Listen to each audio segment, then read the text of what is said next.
Boa tarde, meus amados irmãos. Graça e paz do Senhor Jesus. Vamos às nossas meditações no Catecismo Maior de Westminster. Hoje, pergunta 97. A pergunta é a seguinte: de que utilidade especial é a lei moral aos regenerados? Segue a resposta. Embora os que são regenerados e crentes em Cristo sejam libertados da lei moral como pacto de obras, de modo que nem são justificados nem condenados por ela, contudo, além da utilidade geral desta lei, comum a eles, a todos os homens é ela de utilidade especial para lhes mostrar quanto devem a Cristo por cumpri-la e sofrer a maldição dela, em lugar e para bem deles, e assim provocá-los a uma gratidão maior e a manifestar esta gratidão por maior cuidado de sua parte em conformarem-se a esta lei, como regra de sua obediência. Bem, vamos ler três textos. Gálatas 3:14 e 15 diz assim: Cristo nos resgatou da maldição da lei, fazendo-se ele próprio maldição em nosso lugar, porque está escrito: maldito todo aquele que for pendurado em madeiro, para que a bênção de Abraão chegasse aos gentios, em Jesus Cristo, a fim de que recebêssemos pela fé o Espírito prometido. Também, Gálatas, capítulo 2, versículo 20. Paulo diz: logo, já não sou eu quem vive, mas Cristo vive em mim. E esse viver que agora tenho na carne, vivo pela fé no Filho de Deus, que me amou e a si mesmo se entregou por mim.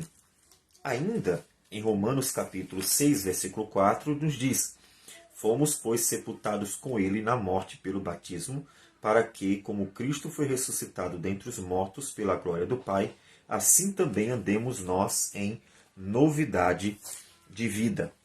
Pois bem, para nós entendermos melhor o papel da lei para a vida do cristão, para a nossa vida, nós realmente precisamos relembrar o que é a redenção em Cristo Jesus. A redenção em Cristo Jesus ocorreu da seguinte forma. Primeiro, Cristo se tornou 100% homem, para que realmente pudesse ser um de nós. Ele nasceu, inclusive, de uma mulher, 100% homem. Todavia, lembre-se que ele não nasceu de uma concepção natural entre um homem e uma mulher, mas o Espírito Santo fez com que ele nascesse, colocando ali no ventre de Maria a semente, para que então ele nascesse vindo como o Verbo de Deus, né, o Filho de Deus que vinha encarnar. Portanto, ele nasceu puro, ele nasceu totalmente puro. Então, ele nasceu 100% homem, ele realmente foi e é ainda homem, mas nasceu completamente puro, porque ele não herda o pecado do homem e não, portanto, nasce pecador. Ele nasceu da parte de Deus. E Cristo se manteve puro toda a sua vida. Ele não cometeu um erro nem por pensamentos, nem por palavras, nem por ações, nem por omissões. Ele nunca pecou. E cumpriu cabalmente toda a lei de Deus. Então ele fez tudo o que tinha que ser feito.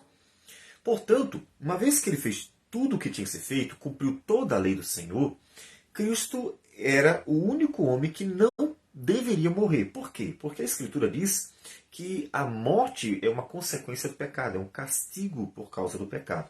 Logo, Cristo deveria viver eternamente. Ele nunca morreria. Jesus nunca morreria. Por que Jesus nunca morreria? Porque ele não tinha pecado. Por que ele iria morrer? A morte é uma consequência do pecado. Logo, ele não morreria. Ele não merecia morrer. A morte entrou no mundo por causa do pecado de Adão e Eva. Então, Cristo viveria de forma pura e santa por toda a eternidade na Terra.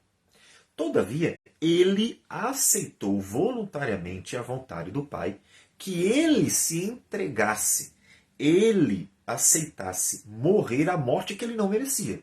Olha, ele não tinha razões para morrer, mas aceitou morrer. Portanto, a morte seria injusta para ele. Ele não merecia morrer.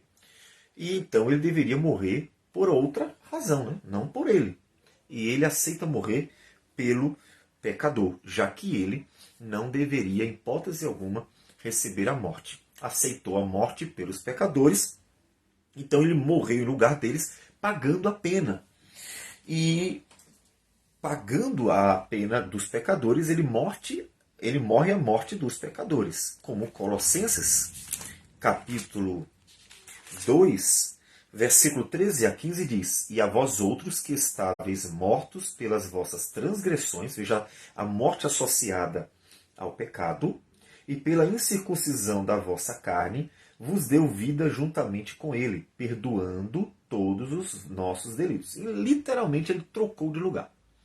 Ele aceitou morrer porque ele não deveria morrer, ele não tinha pecado, não deveria morrer. A morte só ocorre por causa do pecado.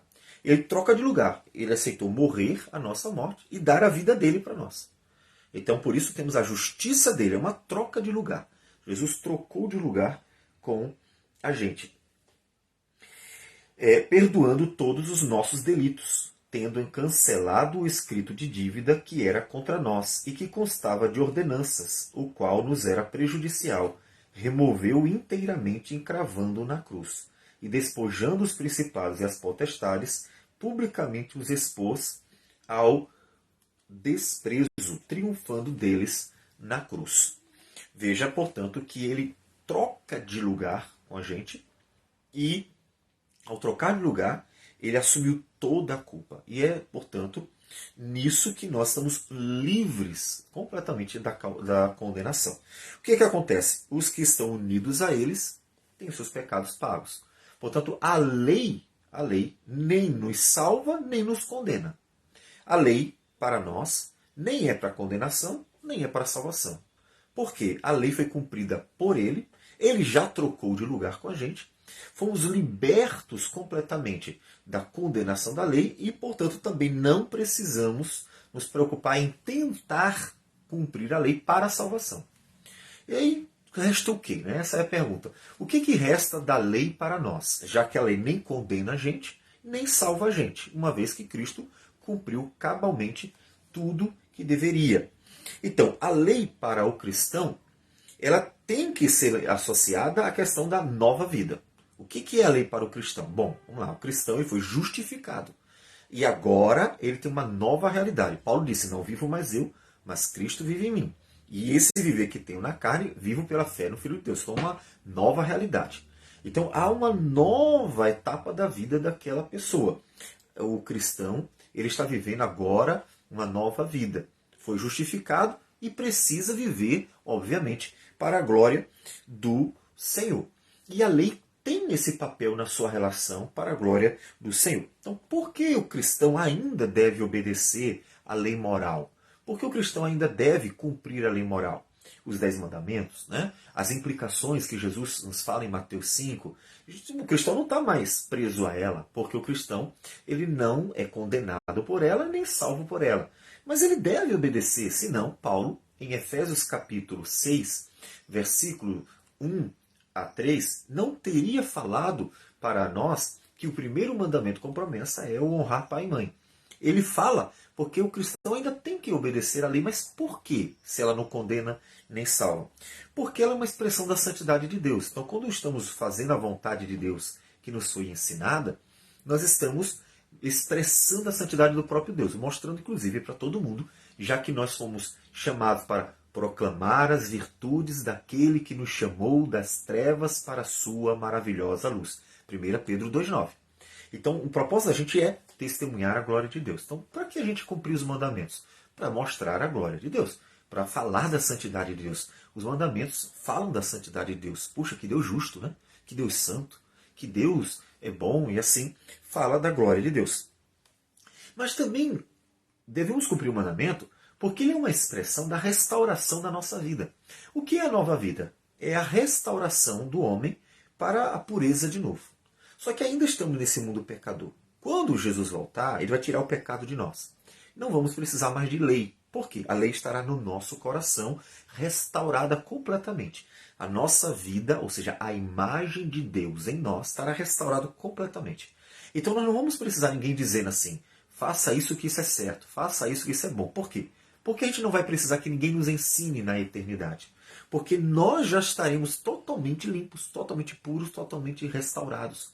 Então aquilo que para nós hoje é uma dificuldade, o que para nós hoje não é algo tão natural por causa do pecado que vai tentando perturbar, tirar de nós o fazer a vontade do Senhor, porque o pecado ainda está presente, na eternidade não, vai ser natural. Porque só teremos aquilo que é bom, o pecado será tirado. Então hoje ainda precisamos ser lembrados. E quando fazemos a vontade do Senhor, que está na lei moral, nós estamos fazendo aquilo que Deus quer para a nova vida. Então, nós estamos expressando a restauração da nossa vida. Também devemos obedecer por ser uma expressão de gratidão. Quando você faz a vontade do Senhor, você está mostrando que é grato. Não é? É assim que você mostra que você reconhece que foi salvo pela graça, reconhece que Deus mostrou o amor dele na cruz do Calvário, você reconhece que Deus fez maravilhas na tua vida. E aí como é que você reconhece? Por meio de suas atitudes. Não adianta falar e não fazer nada. Então a gente vai procurando obedecer a Deus, fazer a vontade de Deus para a glória de Deus. Portanto, ao obedecer os mandamentos, nós estamos glorificando a Deus com gratidão, agradecendo a Ele com a nossa própria vida. Mas também devemos obedecer o mandamento porque, como nós falamos, estamos esperando algo maior, a vida eterna. E aqui a nossa vida é uma preparação. E nessa preparação para a vida eterna, nós estamos sendo santificados. E a lei é uma expressão dessa santidade divina que Deus quer de nós. Então, quando a gente vai obedecendo a palavra do Senhor, nós vamos nos santificando, ou seja, nós estamos sendo preparados para a eternidade. Então, devemos querer. Vamos procurar fazer aquilo que Deus manda, porque é uma preparação para a eternidade. Nós estamos glorificando a Deus, expressando a santidade dele, estamos glorificando a Deus com nossa gratidão, e estamos glorificando a Deus sendo preparados para a vida eterna. Portanto, obedecer à lei moral, ainda que nem sejamos condenados por ela, nem salvos por ela, mesmo assim é algo bom, né? Por tudo isso. E além disso, por ser um testemunho da beleza da nova vida, né? A lei moral, como nós falamos anteriormente, ela proporciona inclusive uma vida social melhor. Ela proporciona uma vida social que realmente venha a ser uma bênção, né? As pessoas, se elas não matam, se elas não roubam, elas estão promovendo a vida social melhor. O não matar, por exemplo, que Jesus aplicou a todo ódio, toda maldade, tudo que se faz de mal ou fala de mal das pessoas. Se as pessoas não fazem isso, não fazem mal, nem por palavras, nem por atitudes, às pessoas, elas estão, então, promovendo uma vida social melhor. Então a lei moral é boa para que vivamos uma vida também social, não só na nossa relação pessoal com Deus, mas na nossa relação pessoal com os outros. Uma vida social boa, que é agradável, que com certeza glorifica a Deus, porque expressa a santidade dele nos mandamentos. Portanto, os mandamentos são bênção para a igreja. A igreja não deve se preocupar como se fosse condenada por eles ou salva por eles, mas é uma bênção. E a igreja mostra essa bênção, a bênção da nova vida, por meio dessa obediência. Vamos orar ao Senhor. Senhor Deus amado, muito obrigado por tudo, por tua palavra, por tua graça, misericórdia, pelos mandamentos que nos santificam, nos edificam, ainda que não nos salve nem nos condene. Obrigado por Jesus Cristo que trocou de lugar conosco e obrigado porque o Senhor tem trabalhado em nossas vidas todos os dias, de forma que todas as coisas colaboram para o bem dos que te amam. Receba a nossa oração e tudo isso em nome de Jesus. Amém, Senhor. Deus abençoe a todos e tenham um bom dia.